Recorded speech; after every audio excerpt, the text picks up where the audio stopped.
Bu dönüş neye yarar? Ne yazık çok geç geldin. Bende senli arzular bittikten sonra geldi. Unutuldun zamanla,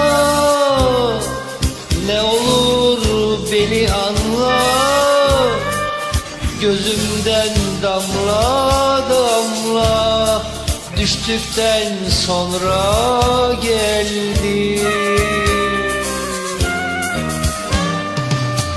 Alışmışken hasrete değmezdi bu zahmete. Sevgim artık nefrete döndükten sonra